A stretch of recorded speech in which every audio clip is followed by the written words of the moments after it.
Because I read fires today, and you could just hear boo boo boo boo boo boo boo boo there. What was that? That fire. I could just hear like a train coming.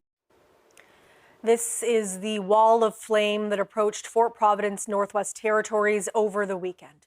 It forced the evacuation of the community and came within 900 meters of town. Crews are making progress, but tough weather returns later this week, and it could challenge firefighting efforts in parts of the territory. Thanks for joining us. I'm Megan Roberts. 3 fires threaten 3 different Northwest Territories communities. Fort Providence and Wati have been evacuated, and just today, Jean Marie River upgraded its evacuation notice to an evacuation alert. That means residents should be prepared to leave at a moment's notice. To give us an update on all 3 communities, I'm joined by Mike Westwick with NWT Fire. Mike, thanks for being here. Let's start with Jean Marie River. What has that fire been doing, and what are we expecting in the coming days? Yeah, so that fire remains approximately 15 kilometers to the northwest of the community of Jean Marie River. We saw under that cold front passage, the dry cold front passage with those extreme northerly winds, the west flank of that fire blow out and grow to that point. It's not as close as the fire was when the south end of the fire was threatening the community. That work is holding, and that's a testament to the good suppression work done earlier. Right now, we're attacking it from the air. We had crews directly on it today working to contain edges of that fire, and we have help in the community from the Alberta Wildland Urban Interface Program. Folks up there setting up sprinklers in the community as a contingency, and we're going to keep doing everything we can to keep that community safe as north winds return tomorrow. Okay, let's move on to Fort Providence. As we mentioned, it got very close, the fire there. So what is the latest for that community? Yeah, so an ignition operation is underway just to the north of the community right now. We had some favorable southeasterly winds, and the plan is, and what we're executing right now is burning off from the widened fuel break just to the north of the community, spanning from the northwest to the Mackenzie River, and then to that finger of fire that made its way within 900 meters of town. Basically, the plan is to ignite using helicopters throughout that whole area and have the fire, the ignition operation, meet the main fire and head off its path towards the community. Cannons are running, water cannons and sprinklers are running in the community as a contingency. Visibility is improved enough for air tankers to fly, so we plan to, once that ignition operation is done, hit it with air tankers to cool that area down. It's a big operation, careful planning, and decisive action required to do it, and our team is doing that to keep that community safe. And then we also have Wati. The residents there are also evacuated from their community. So what's the latest situation with that fire? That fire is in much better shape than it was a couple of days ago. We got off a significant ignition operation to the south of Lac La Marte along the La Marte River, just about a kilometer to the south of the airstrip there. That work was successful. We burned off a lot of vegetation there. It's designed to cut off the path for that wildfire to potentially reaching the community. Our crews have been up there working to mop up that ignition line from the La Marte River just to ensure that line is secure and there's no opportunity for fire to spot over. The good news is, under some really unfavorable winds today from the south to southeast, quite strong up in Wati, above 25 kilometers an hour sustained, that line is held.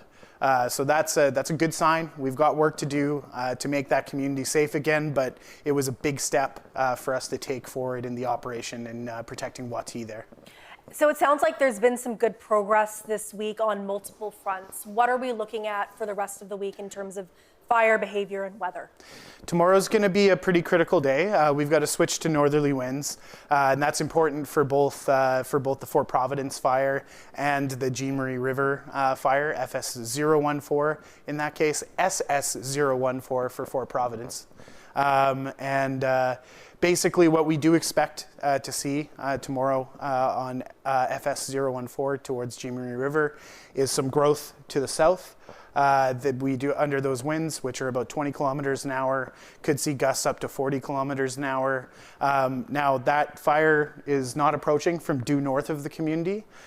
We don't expect that fire to approach the community necessarily tomorrow, but certainly we'll be looking out for westerly components on that fire, which could cause it to creep closer from that direction. Fort Providence, of course, it'll be the test for our ignition work tomorrow when that wind turns around. But we're feeling good about it. So long as we've burned clean off the anchor point, that fuel break, then we should be in good shape. Water cannons, sprinklers, again in the community as a contingency there. But yeah, tomorrow a critical day for fire operations. Okay, we'll be keeping an eye on it. Mike, thank you so much for your time tonight. Thank you for having me. That is Mike Westwick with NWT Fire. There are a lot of people waiting to see what the fires will do in the coming days. For some, it's about more than community. It's about family and those who stayed behind to help. I'm worried about my son Corey, who's back at home in Fort Providence, helping with the fire because he's a water truck driver, and they want him to stay in town to help with the fire. And I'm worried about him. I can't sleep. And it's really stressful because I have my granddaughters with me. And last night, the youngest one was crying for her dad. And then finally she fell asleep, and then she woke up again crying for her dad. And I felt so emotional because of her crying and not knowing what's going on back home. That was Ruby Minoza from Fort Providence sharing her story from the evacuation center in Hay River. Now, help is already arriving in the NWT to fight wildfires. 7 firefighters were sent to the NWT from Alberta on Monday. That's been coordinated through the Canadian Interagency Forest Fire Centre. The centre says resources are stretched by the wildfire situation across the country.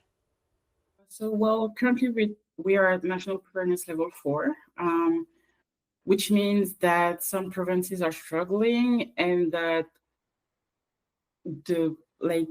we can't really fill out every resource, every request that we have.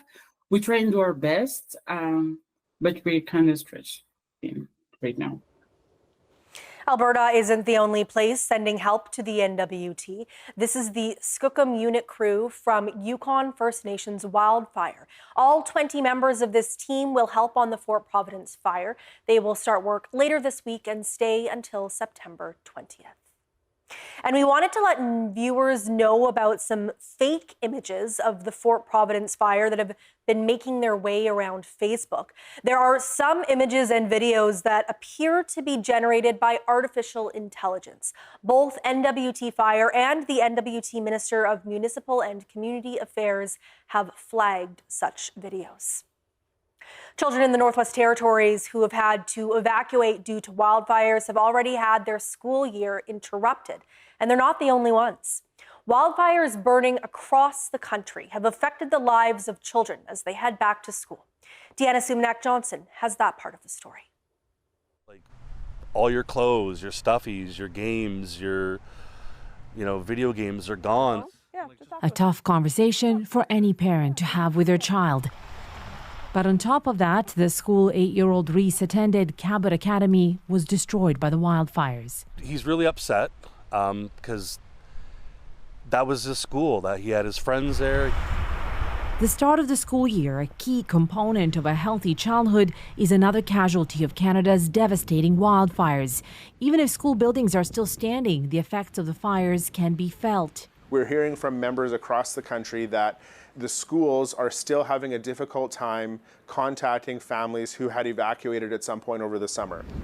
Wildfire smoke is also a problem for schools. And so when it comes to monitoring air quality, and it comes to forecasting air quality based on the movement of wildfire smoke, that will just as much now become part of planning considerations as is blizzard forecasting in the winter. Any national federal plans must involve figuring out what happens to schools that are in fire-affected areas, says this professor of emergency preparedness. You know, even 1 day, 2 days, 1 week of losing a school for children is a huge gap, it's a huge loss. We want to minimize that. So I touched Broadway. In Newfoundland, Reese Chandler is excited to see his new school, but his father says he hopes they keep all the kids and teachers whose school was destroyed together and, You know, bring in some child psychologists, bring in some, behavioral therapists, because we're going to have those problems. I foresee that.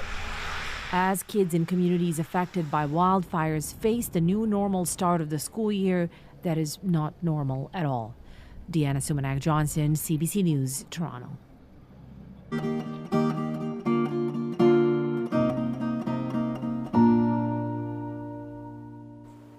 Tuktoyaktuk, Northwest Territories is cleaning up after a severe storm surge on Saturday. High winds brought local flooding to the coastal community. Environment Canada registered winds in excess of 100 kilometers per hour for up to 6 hours. Sustained wind speeds were over 40 kilometers per hour, continuing into Sunday morning. Boats, smokehouses, and sheds were all washed into the harbor by rising waters. The hamlet had workers cleaning the streets on Monday. Volunteers also helped the efforts to clear debris and garbage off the roads. The high winds had locals bunkered down for hours with concern about when they could safely go outside. The first time I went out, I opened the outside door and there was this big roar, like just roaring loud, and I just thought, oh, I better not. So I closed the door, went back inside, and then tried again. And I thought, okay, well, I'm just gonna, because I saw vehicles going by, right? So I thought I'll be okay. The Hamlet office is continuing to clear the roads and yards of debris and driftwood. Officials held a meeting this afternoon to discuss the next steps. It was a busy weekend at the Yellowknife River in the Northwest Territories. Yellowknife's Dene First Nation held its 2025 Hatong Gathering at the Willowday site. The fall event sees people come together for drum dances, games for elders, a talent show, youth Dene games, and hand games, as you see there. The site holds historical and cultural significance for Yellowknife's Dene First Nation. It's a place where families prepared for winter, shared stories and food, and celebrated the season. YKDFN delayed hand games registration to ensure Watese players would be able to participate and still retrieve their belongings when the Watee evacuation order came out Friday. They also kept the site open for camping for anyone who attended the hand games or was unable to return home due to evacuation orders and the Highway 3 closure.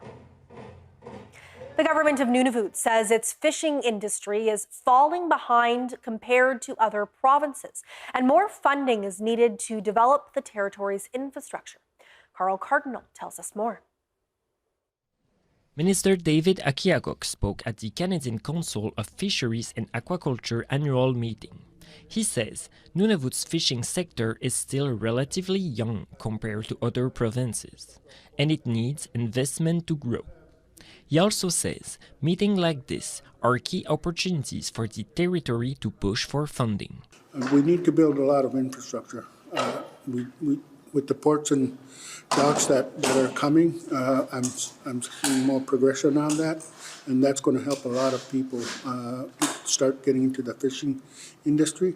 Also, the communities have been asking for fish plants, and that those are very critical infrastructure that we need. Joanne Thompson is the Federal Minister of Fisheries. She says that more collaboration is important to expand productivity in Nunavut. We need to do more to ensure that ports, the entry and exit, for example, for fishery is really much more accessible. So I am excited to be part of that work going forward. At least one of Nunavut's 4 major nation-building projects is directly tied to the fishing industry, the deep-sea port in Tuktoyaktuk. That project is in the design phase. Carl Cardinal, CBC News, Iqaluit. Some Nunavut residents may be noticing an increased military presence in the territory. That's because Operation Nunavut is officially underway. The Canadian Armed Forces is conducting a series of air, land, and sea drills as part of the annual operation. Most of the activities are in the Baffin region, including Pond Inlet and Iqaluit. It's focused on the Northwest Passage, which the Armed Forces says is central to Canada's Arctic security. The operation runs until the end of the month.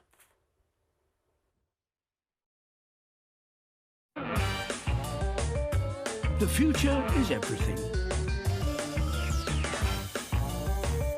Stories of incredible ingenuity, dedication, and some extraordinary teamwork.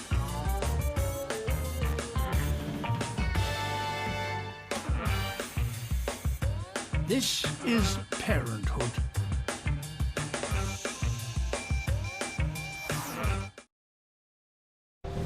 Take a voyage with me to the vast, remote, most extreme place on Earth. For many, this will be a once-in-a-lifetime experience.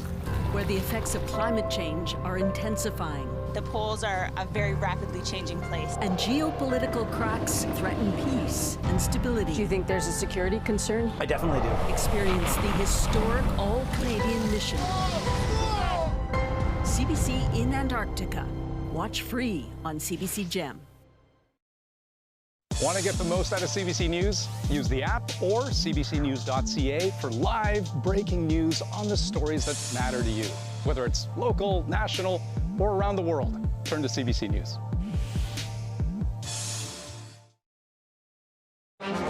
It makes sense that they get a larger share, or does it? Welcome to the Greenbelt. All of this, just single-detached homes. Yes. What do we know? I think we can explain.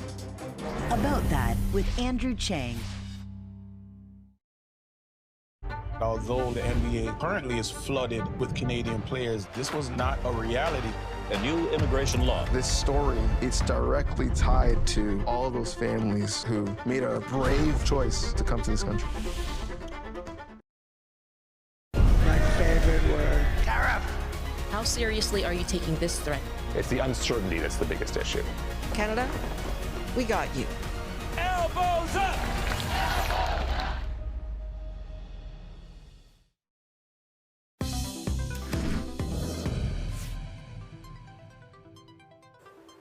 Ottawa's Inuit community has a new space aimed at helping people in the city.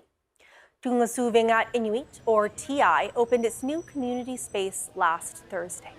The home is in the Vanier neighborhood, and it was nearly 3 years in the making. People gathered to mark the opening. The acting executive director of TI says the new building brings together programs that were spread out across 4 different properties. We finally come to this day where we're able to combine majority of our programs into one building here in the heart of Vanier, where the majority of the Inuit population is. So yeah, we're ready, we're operating, everything is going according to plan and on schedule. Cousin says Tuktoyaktuk Inuit offers a wide range of supports for the community. They range from employment help and counseling to restorative justice and food security programs. This year, the vet clinic that travels into Cambridge Bay, Nunavut has a new tool. The Alberta Clinic goes to the community annually to perform spays and neuters, vaccinations, and dental work. And now it has a blood analyzer. This year, for the first time, we brought up blood analyzers. Before, we would take last day we'd draw blood, we'd take it home, and then we try and send medication up. Well, now we can do it now and prescribe the medication. Varnhagen has been coming to the community for 15 years. She says she's noticed more trust with residents. Those that use the clinic say it offers a critical service. Unfortunately, sometimes they're not here and they can't get the service that they need right away. So when the vets come here, they are a huge help to the whole community. The clinic's yearly visit was this past weekend. Varnhagen says they performed about 40 spays and neuters and gave about 150 animal vaccines.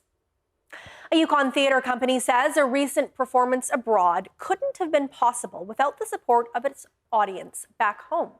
The Open Pit Theatre was set to represent Canada at Expo 2025 in Osaka, Japan, but plans went up in the air after the recent Air Canada strike. Members of the White Horse Theatre Company worked for a year to adapt their highly visual puppet show for the event. They were set to perform the non-verbal play Radio Silence, but all flights to Japan were canceled when Air Canada staff went on strike.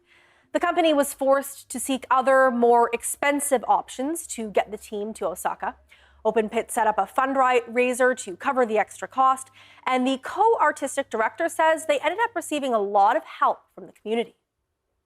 Within 24 hours between the local support of individuals and the Yukon Art Center, who wrote us a message and said, like, we'll step in and we'll cover a big chunk of your expenses, we were good. We had to shut the GoFundMe as soon as we could, because that's all we were afloat. Doyon says thousands of people saw their play in Osaka. It was one of 2 theatre programs at Expo 2025. The National Food Regulator has found several cases this year of grocers mislabeling imported food as Canadian, but it hasn't issued any fines. And as Sophia Harris reports, that upsets shoppers who are trying to buy Canadian. Brenda Nichols is committed to the Buy Canadian movement, so she wasn't happy when, at a Loblaw-owned store last month, she discovered this: asparagus displayed with a maple leaf, plus prepared in Canada and product of Canada declarations, but the tag said, produce of Peru, distributed by an American company. The product of Canada label just seemed to be slapped arbitrarily, and it's misleading. The Canadian Food Inspection Agency says it has been flooded with similar complaints about country of origin claims, 160 since January. The food regulator has already identified 12 violations between February and May where grocers promoted imported food with Canadian branding. All but one of the cases involved national grocery chains. No fines were issued. The CFIA needs to step up and start levying fines, putting some pressure so that there will be some changes at the grocery store. Sheila Young agrees. She filed one of the CFIA complaints after discovering at this Sobeys owned store Sobeys brand avocado oil displayed with a maple leaf and a product of Canada declaration, even though the product is imported. And that's maple washing. A fine's what needed to reinforce that they need to be accountable and responsible for their labeling. Sobeys and Loblaw told CBC News they strive for accurate country of origin labeling, but that mistakes can happen when managing large inventories and frequently changing suppliers. At a certain point, you say enough is enough. This marketing professor says repeat offenders should face consequences. If there aren't any fines despite repeated violations, it becomes that the regulations have no teeth. The CFIA says in all of the cases, the grocer fixed the problem. However, there may be more problems to come. The CFIA is still sifting through its many complaints about country of origin claims for food. Sophia Harris, CBC News, Toronto. Creating one piece of art every day. That is the goal for one artist on the road trip of a lifetime through the North. Tamara Merritt has her story. Oh, I'm in love. I can't tell you how much it means to have something match your dreams or even be better. For the past month, Christine Byrne has drawn a picture of the Canadian North every morning. It's part of a road trip that will span over 16,000 kilometers and 3 months from California to the Arctic. One of her stops is Yellowknife. It's her first time in the Northwest Territories, and it's been a long time coming.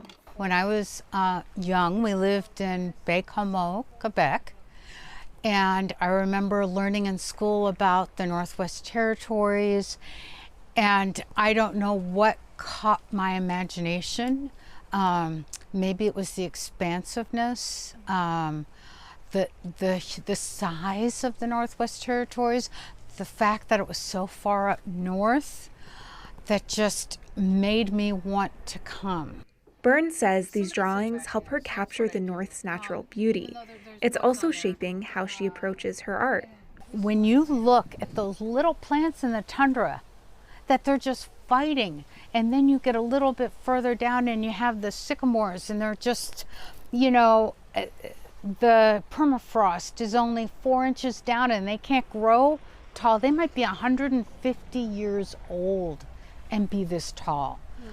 So I think I have a dreamscape series, and I think how this is really influencing me is to look at how different things survive and maybe zoom in close up and put different elements in those abstracted works of art. When she gets back home to California, Byrne will set up an exhibition to share her art from the journey. She hopes to come back with her family and share the experience with them. Tamara Merritt, CBC News, Yellowknife.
And that is Northbeat for tonight. We leave you with a tribute to a Yukon legend. Hank Carr died on Monday. He represented the Yukon at the 1967 Montreal Expo before moving to Whitehorse permanently. In 1982, he released the album Paddle Wheeler and Other Northern Ballads. Hank Carr was a proud staple of the Yukon music scene. Here's his signature song, Paddle Wheeler. I'm Megan Roberts. Good night. Paddle wheeler, I reckon I can hear that all aboard. Paddle wheeler resting on the shore, I reckon I can hear that all aboard.